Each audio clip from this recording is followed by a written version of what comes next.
Hello, sister friends. My name is Jenny, and this is Senior Perspective, and today we are going to talk about Sister Wives, Season 19, Episode 8. Let's do it. Okay, I will say that I thought there was only going to be a very small part that was good. That ended up being a pretty significant portion of it, the Janelle and Kody conversation, so I'm very happy about that. Let's go. Yes! It was good, and Janelle standing her ground. Okay, I'm getting ahead of myself. Let's go ahead and start off. It opens up with Christine having David coming over for dinner, and all her kids were there, and her grandkids as well. Wait. Gwendolyn wasn't there. Gwendolyn wasn't there. All the rest of the kids were there, and her grandkids were there. So how was it? You know what? It was fine. It was fine. It was, David getting to know the kids a little bit more. She said that most of them, or all of them maybe even, have already met him. But then there's a few awkward scenes or talking head things where it made it seem like they didn't meet in the past. So that was kind of weird. But other than that, there was the understanding that if he's in the family that they're going to be poking fun at him. And I guess they expected it in return because people who like to give digs like to receive digs, and that's just kind of their way of interacting. So he was all fine with it, and he rolled with the punches, and it seemed fine and good and well and whatever. I don't even know if I have any notes on it. Oh, no, I do have notes. Oh, yes, two nice things. Well, for a piece of information we didn't know before. We knew that David's sisters were in polygamy, and I thought they were living in polygamy in Mexico, but neither one, he had two sisters that were both living in polygamous relationships, and he said 30 years ago, one ended up just divorcing the guy and leaving. The other one, it sounded like separated from the guy, but never officially divorced, and then the guy passed away, and so that was the end of that relationship. Another one of those kind of polygamous adjacent, but they did live polygamy for a little while. It's different from the Robin situation. They actually were living in a polygamous relationship. The other thing that I thought was cool was that Christine's dad, who, I don't know, something about him. I think he might remind me a little bit of my father. They look different, they're different heights and that, but they're both kind of on the thinner side, sort of a little frail and just not saying a whole lot of words, but speaking truth when they do. And I just thought it was sweet that even at her age, that that David would honor her by asking her father for her hand in marriage. Chivalry is not dead. That was nice. And his dad was more than happy to give his blessing. Even better. This is going to bug Kody when he sees it. Makes it kind of worthwhile, huh? You got that right. I mean, it's not as bad as what the dad said to Christina on the wedding day. You finally found a good man and finally somebody who's going to take care of you and all that other stuff. It didn't go down that road. But the fact that he instantly said, yes, I say yes to this man, because he's obviously very new to everybody, including Christine. And then I thought it was really cute, too, that Peyton, who's really a good uncle to those nieces and nephews of his. I mean, just recently I saw on one of their Facebook things, I think it was Janelle's, that Peyton went out to North Carolina to babysit the kids for a while. Was it for some reason he went out there and he kind of nannied for a week or something like that with Maddie's kids? And so that was cute. He was taking him, just driving him to school each day and everything. He's a good uncle. But this is unrelated to that. He said that he thought it was amazing that his grandpa, who won't even get up out of a chair, actually got up and made dinner for David when David went over to his house. So Christine's dad must really like David. And I like that. Okay, then we have a cutaway to Kody basically saying, Christine's whole purpose for leaving me was to find her soulmate. You're not just wrong, you're stupid. No, Kody. And you're ugly. Her purpose in leaving you was to leave you. He tries to deflect everything. It's not about me. She just knew she had a soulmate out there, so she had to leave me. She didn't want to. That's basically what he was trying to say. He just tries to rewrite history and flip the script all the time. We're on to you, Kody. She didn't leave you just because she was in search of her soulmate. She left you because of who you are and the behaviors that you have and the things that you do and the things that you say. You put it all together and she had enough.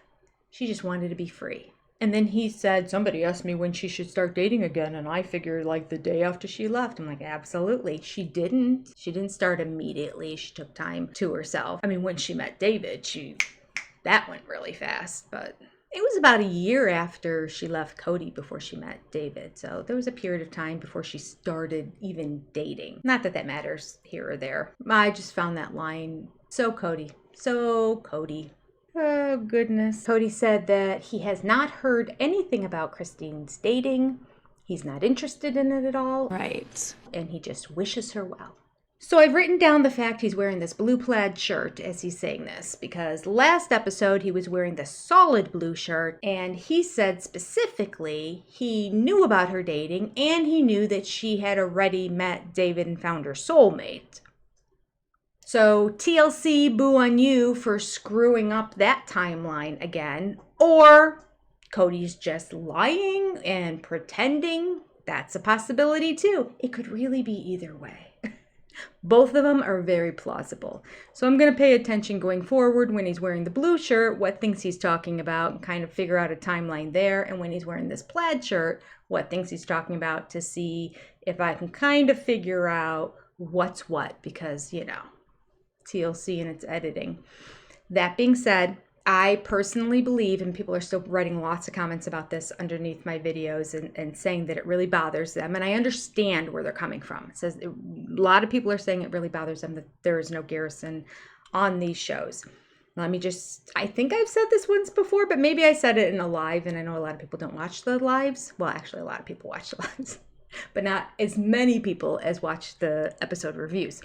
So let me just state for the record that TLC was willing to shut it all down. This was going to be the end of the season as soon as what happened to Garrison did. And they checked in with Janelle. Janelle is the one that said, no, keep the cameras up through this whole healing, working through it process. I think it's important because it's real life and maybe it'll help somebody. The fact that TLC was ready to just shut the whole show down at that point shows how much they were honoring and respecting Janelle and Janelle's wishes. The ball was 100% in her court.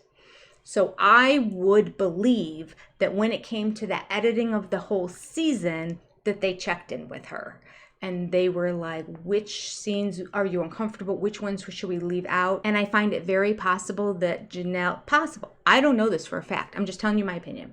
I find it very possible that Janelle may have said, this year, this season is going to be too difficult for me to see Garrison in. So I would prefer not to see it, but it's okay that we'll talk about it and all that in the aftermath, but it would just be too painful for her. So I'm just going on that right now rather than just willy-nilly being mad at TLC for something that maybe they never even did. In fact, they may have been just 100% honoring the request of Garrison's mom.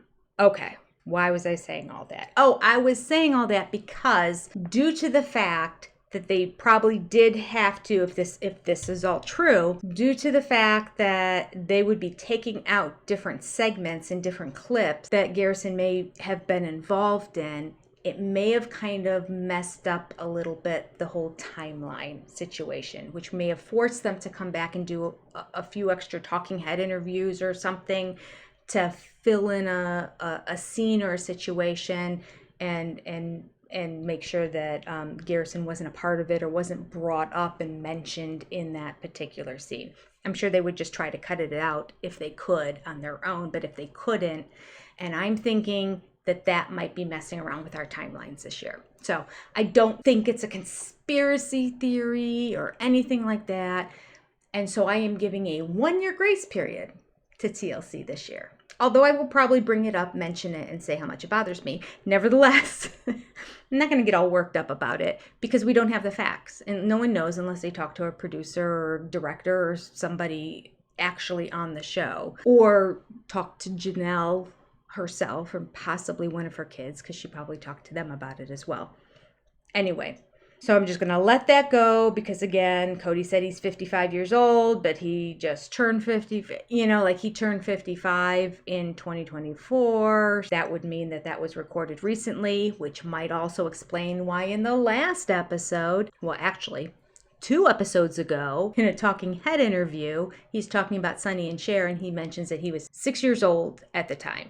And then last episode on the couch, as he was talking, he said, the Sonny and Cher, he has to bring it up again. The Sonny and Cher thing, I was, no, 5. I was 5 years old. When Sonny and Cher got divorced, I was 6. 5. I was 5. I mean, like, who really cares, Kody, if you were 5 or 6? It's the same thing. But it may have been him trying to make up, like he was doing the math in his head for where he is right now and knowing when the season is and knowing when they passed, you know, like just, he knew he mentioned his birthday, that he was 55. That may be an explanation. That's all I'm saying. Possible. Maybe not, but that's a possibility. So I'm just going to leave it at that. So much other stuff to get upset about. Timeline. It's just a frustrating thing that's been happening for years. It's not worth it. We're so used to it by now. Okay, we have the little bit of banter back and forth about the fact that Tony and McKelty wanted to get married pretty early after they started dating, and they were also pretty young at the time, and Christine and Kody really wanted them to hold off. Also, they wanted to get married like 2 months right after Maddie got married, and I mean, in my family, my girls got married both in July, 1 year after the next one. That was a lot. I can't even imagine if I had a kid that 2 months later got married, especially if they're both girls. And so you are doing the majority of the planning, preparing, etc., etc. I think it's different if you're the mother of the groom. Not always, but usually. So I completely understood on the show while it was happening. This is January and they're planning it for October, so it is 10 months away. Theirs wasn't, I don't think, 10 months away. It was a lot quicker than that. And it's very different because they were young kids. Christine's older, wiser, more mature. She knows what she wants. The fast speediness of it, that doesn't bother me. That's fine. I mean, it's really fast. But knowing that the actual marriage isn't going to happen for another 10 months, then you're like, okay, fine. So you're going to plan everything in that time. If there's a major red flag, you can always call everything off. It's not like the wedding's happening within 2 months of her meeting him. So I'm fine with that all. I'm fine with it all. I just don't like all the schmoozing, open mouth, tongue kissing PDA.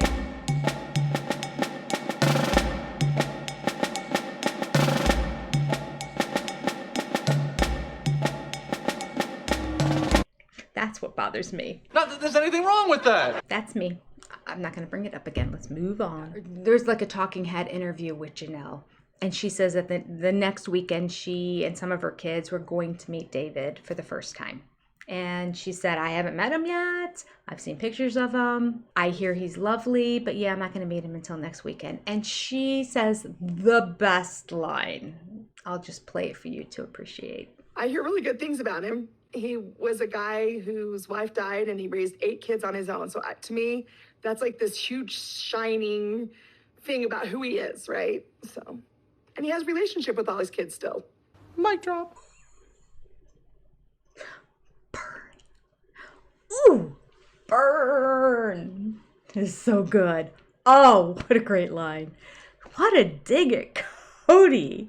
Indirectly while talking about David and Christine. I just love it. Boy, she is on top of her game, Janelle. This whole episode, on top of her game. I love it. And he has a relationship with all his kids. What a great guy. Okay, so here we have Kody word salad time.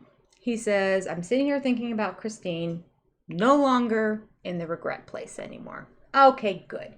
Kody has grown up and moved on. His wife has left. It's been over a year. So he's not in the regret place anymore. He's moved on. Good. Next thing he says. I'm sitting back, looking back. Wow, we had some fun times. There were some special times. He's able to look back on her with fondness now. Oh, we had special times. We had fun times. She's a great gal. We had a good little marriage. I never loved her, didn't like her, but it was great. We had fun times. It was good. All right, fine. I'll take it, Kody. Even if it's all pretending, that's fine. That's what you should say. Let's just move on. Think about the positive times, because there were some. The fact he's just admitting that there were some positive and fun times with Christine. This is leaps and bounds for this man. Until 2 seconds later when the next line comes out of his mouth. I would have loved to have had a breakup where we could have stayed friends, but I think the reason we couldn't was because I just felt like every step of it was a betrayal. And because of that, I don't know if I'll ever get to be in a good place with her. Every step of it was a betrayal. Yep. We're back to betrayal. Kody's word of the day, betrayal. Again. Okay. So it was lovely. I have fond memories. I can let it go, but I can't be friends with her because when I think about it, every single step of the way, betrayal. Okay. I can't. I'll just, like, we could go back and look at the episode where Christine was the one that kept saying, like, I would like it if she thought they'd remain friends because she left fine. She was happy when she left. She was like, good riddance, adios. Peace out, baby. So she was more than willing to come back and just be friendly and friends with him. But he's the one that couldn't do it this whole time. All right, then we move on. We have another one of these segments where Kody's doing his self-recording. And when he records himself, he does it like Janelle. It's like right here. He's so intensely in our face. And it's just really annoying. Like when I was watching it live, I just kept going like this. It's the TV. I'm like, stop. No, back. Personal space. He's way too close to me. During this intense conversation that he's having with his cell phone, he shares that he and Robin the night before were having a conversation. And during it, he was sharing how he is struggling with his values. Doesn't quantify it. Doesn't qualify it. Doesn't explain it. Doesn't give us any details. Last night, I was up late with Robin. We were having a discussion about our values and the fact that I've struggled with mine through the divorce process, everything that's happened. Through the divorce process. Okay, I don't know if he's blaming it on the divorce process or he's trying to give us more information. So what are you talking about? What values? What is the struggle? Unclear. There's a struggle that I have had because I had this big picture that got shattered. Larger big picture. Move on. I have no idea what you're talking about. What value? How are you struggling? How is this manifested? I mean, you're angry. What do you value? And what are you struggling to continue to value? Is it family? You need to go back and realize that they're your kids? It would fit. Anyway, no information. However, We get valuable information here. Kody's big picture is made out of glass. His big picture got shattered. There's a struggle that I have had because I had this big picture that got shattered.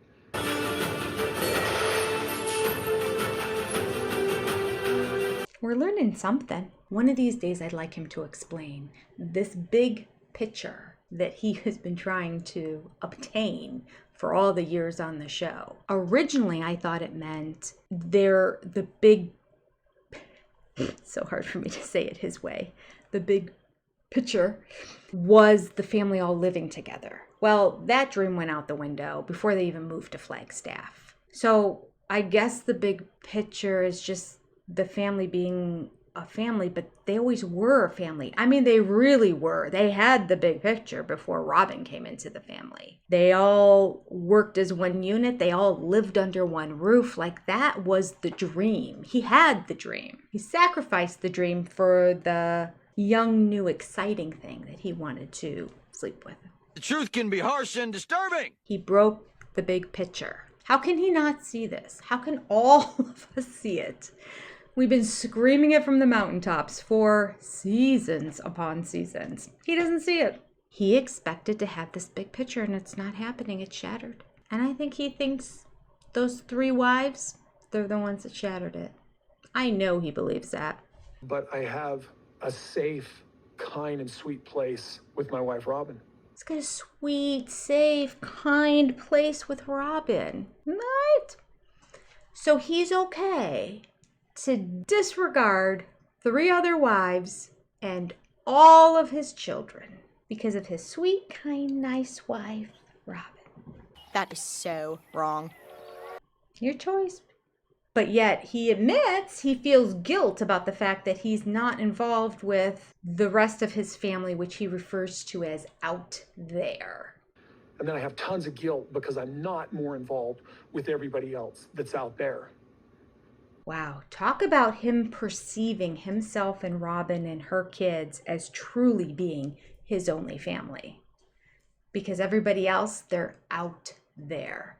And he feels guilty because he knows he should be involved with them out there, but because he does nothing about it, makes it clear he doesn't really care that much. Because he's taken 0 steps to mend the situations out there. I don't think he cares. We have an amazing word salad. Oh, wait.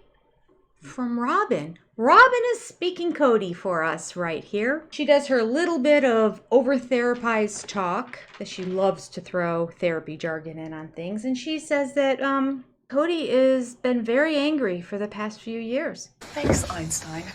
That he's just in a painful place and she just needs to recognize it for what it is. What's that? What's that? He is in a place of fear. Oh, fear? Total fear. And then she adds, I will leave him to it. All right, Pontius Pilate. Like washing your hands clean of this situation. Well, Robin's really trying to distance herself from his relationship with his kids, right? All I need to do is just recognize it. I don't have to do anything. I don't have to actively be involved. I don't have to give him advice. I don't have to reach out myself to the kid. I don't need to do anything because in this marriage, I've done nothing all these years. Why would I start now? I just need to recognize it for what it is. It's pain and fear. I identified it and I will leave him to it. It's golden, really. I have to recognize it for what it is. It's just him in a painful place and him in a place of fear that I will lead him to. She's pretty brazen to come right out and say, he's in the pit of pain and fear, and I shall leave him there. I will recognize it. I will see him, and I will walk away. It's great. She's the best. And then he goes on to say, I really imagined all my older kids living in houses across the street, and I really believe he got choked up there. I might be wrong. Go ahead, write down below. But I really believe that he got choked up there because that's not happening. I literally imagined that my 5, 6 oldest would be living across the street in homes with their spouses. I mean, this is literally what I imagined.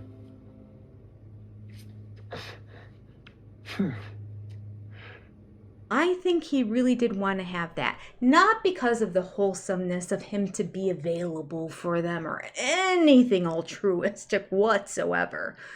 But I think he sees status in this church. And status equals how many wives and children you have, which is sad that would be how you would equate it. But it appears to be that that's how I'm interpreting all of it, because they also share very little about their faith on this show, so we have to try to put the pieces together. So it's looking to me that Kody gets puffed up with each wife and each new baby that comes out. And the fact that he was not able to keep them together, well, I don't even know that he understands it that way. The fact they're no longer a part of him, they're not living across the street, they're not even talking to him, does bring him to tears, because his dream of everyone in the church just idolizing him for the success of all the wives and children and bowing down and asking advice and how did you do it, it's not going to come to fruition. And we hear later on that Janelle comes right out and says, in the eyes of the church, when you have wives leave you, you are a failure. No, Kody's a failure 3 times over, and that's what will bring him to tears. He's not crying over the actual relationship with the kids, I don't believe. I think he's crying over the appearance of it all, what people will think about him. He's crying for Kody. Kody is all about appearances, and so he is crying because this is crumbling the vision of the amazing man Kody in this faith, which is why I think he's disregarding the faith too. Now, Kody completely denies it. I will state, for the record, He says it has nothing to do with the faith. It was just out of his enjoyment of his kids that he had that dream to live, that they'd live across the street from him. This is what I say.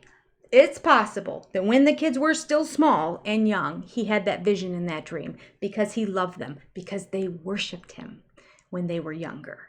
When they grew up and got their own minds, their own thoughts, their own opinions, and their own tongues to express it, he didn't have use for them anymore. And we see proof of that on the show, because if he truly felt for his kids the way I feel for my kids who live far away, none of them live within a couple hours of me, but I see them all the time. And I FaceTime them all the time because I have a deep love for them.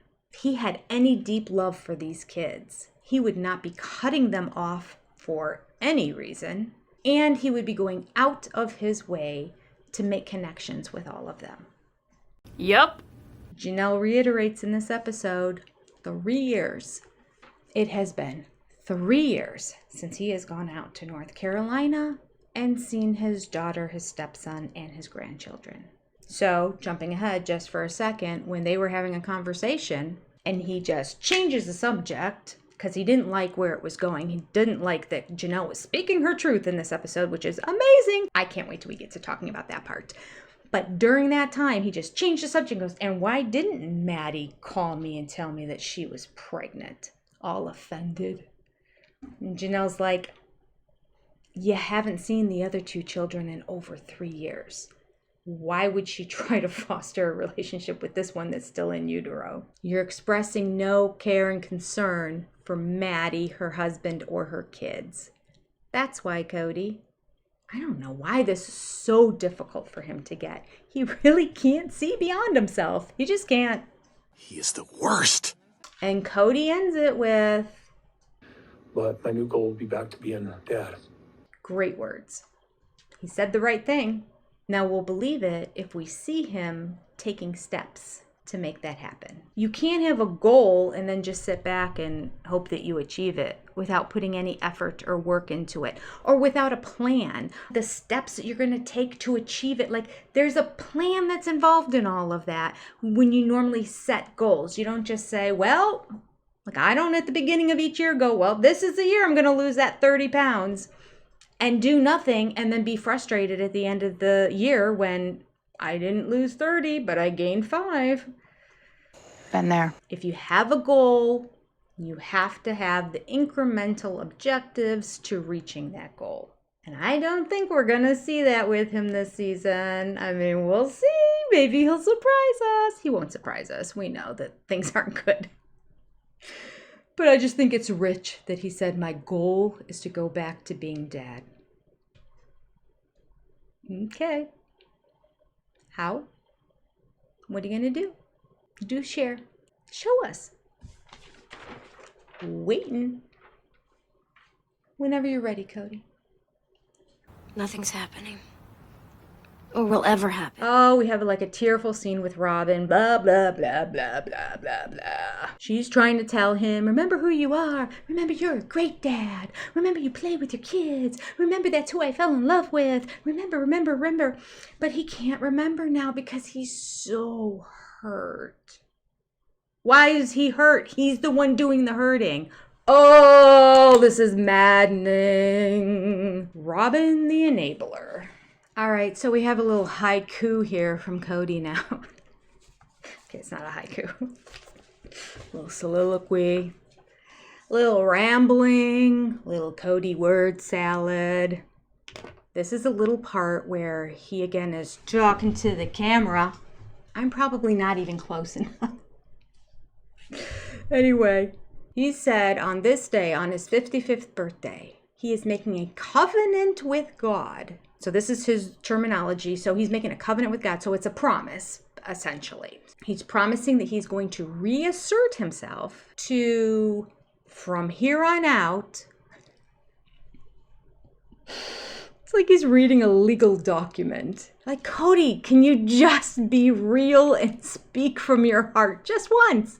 This is the one time that he really started to be vulnerable and talk to the camera and say what he's really feeling. And then he has to throw in, he was making a covenant with God to reassert himself. Again, define that, Kody. What you're going to reassert? That I am going to reach out to my kids, that I am going to go physically and meet with my children. There's no explanation of what this means. He's just going to reassert himself. I mean, he's done some asserting that we don't ever want to see again. So that's not necessarily a positive thing, but I'm going to take it as a positive thing. And I'm just going to take it as more ambiguous language from Kody. He's promising to God he's going to reassert himself. So that'll be my new thing. Today is my 55th birthday, and I have, with God, in covenant form, reasserted myself. From here on out, and thus forth and evermore. Oh no, I'm sorry, I added that. From here on out, nobody speaks like that. Okay. From here on out. Be the loving father. Okay. The dad, I like that. That has always given me purpose in life. No, you lost me. Thanks for ruining the ending. This isn't about you, Kody. Ruin the ending. This isn't about you. Thank you for confirming the fact that you want all the children and the wives is because it gives you purpose in life. It's about you and fulfilling your needs. That's not what this is supposed to be. You're supposed to learn to give. Give. Why is it so hard for him to understand that he needs to be giving? It's not about receiving and making his purpose in life together. I need to collect the kids back again. I need to grab them from wherever they are or whatever state so I get my purpose back in life. Ah, talk about missing the mark. So disappointing. What else does he say? Onward and upward with the goals in life. Nobody speaks like that. Nobody. Onward and upward with the goals in life. This is me speaking from my heart. I'm Kody Brown. Onward and upward. Hither, therefore, thou shalt not interfere with thine mission to achieve the family with thou brethren. I don't know. But I sound like Kody. Okay. Sad but true. From here on out, I will be the loving father, the dad that has always given me purpose in life. Onward and upward with goals in life and making my family whole again. That's my desire. Be the loving father and the dad that has always given me purpose in my life. Onward and upward with the goals in life and making my family whole again. That's my desire. Well, it kind of ends weird because we start off with saying this is an actual covenant. That's a promise. That's like, I will do this and I am promising God and making a commitment and a covenant with him that I'm going to do this. And then he ends it with, yeah, that's my desire. Like, this is not achievable for me. Do I have to reach out and talk to them and call them? Oh, yeah, no. Let's just end it with that. You know, that's my desire. It's easy to say. I'm not committing to anything then, right? Oh, I already made a covenant with God? Shoot, did I say that out loud? Can we edit that, TLC? Can somebody just take out the part where I made the covenant? Maybe. So we have a nice little scene. Christine and David. I keep forgetting his name. Christine and David are going to look for rings, but she made it clear that they're not engaged yet. But then also prior to that, they already found the wedding venue that they're going to book. So I'm just like, welcome to Christine and David's relationship, which is also a TLC timeline. It's like she's been on this show so long that she's also putting things in the wrong order and things are not sequential and orderly or make sense. So I don't blame her. I blame TLC. In this, she talks about the kind of ring that she wants. Mary talks about what she might want and how she'd have to have a discussion with her husband. And Janelle is Janelle. If I got married again, I just want a simple gold band. That's why we love you, Janelle. That's why we love you. So we get to see the ring. I missed this in the live. People were talking about it in the chat. I'm like, oh, I must have been writing something at that time. I didn't see the ring. Very pretty ring. Although we didn't see the final one because they're going to add, she wanted mixed metals in it, twisted in. And because David was getting a black ring, she wanted to add a strip of black in her ring too so that they matched. So, which I thought was nice. Kody reiterates again, he does not know if Christine is dating. And he assumes that she is because that was her goal in leaving him. Her goal in leaving him was to find somebody else. No, it wasn't Kody. I mean, she wanted to. She was hoping that in the future she would. Her goal in leaving you was to leave you behind, to separate, to have freedom, to breathe again. That was her goal. He can't handle that. He keeps trying to rewrite history. Crazy. It is amazing to me that he thinks we believe his words. He looks more doofusy every single week when he says this stuff. Again, let me just say, she should be dating somebody because, her goal to leave me was simply to find this guy. That's why she had to leave. She'd still be here right now if it wasn't for this need to find her soulmate. So, good riddance. We're not buying it, Kody. We're not buying what you're selling. So the wives reiterate again how things were different with Kody, how they would be different if they got married again, how they would look at it differently, how they would pick a man differently, how their weddings would be different. The best part is Janelle reiterates again, yeah, I just want a very basic, just very simple, In fact, I think we would get married in our jeans. Just go on a mountaintop and get married in our jeans. And I was like, yes, Janelle, you do you, boo. So David told me a couple of, weeks ago, honestly, he's like, I think it's time for us to go jewelry shopping. And I'm like, okay, let's go jewelry shopping. And then he goes, well, ring shopping. I'm like, oh my gosh. So here we are, and today we're going ring shopping. So we're not engaged, we're just looking at rings. As soon as I heard the voice of the jeweler in the jewelry shop, it reminded me so much of the realtor that was showing the properties of Coyote Pass and Cottonwood to the Brown family. Do you remember her, the long dark-haired gal? Gosh, I'll probably find a clip and put it in here and compare them. Watch, they sound nothing like each other. But this lady started talking. We didn't see her face.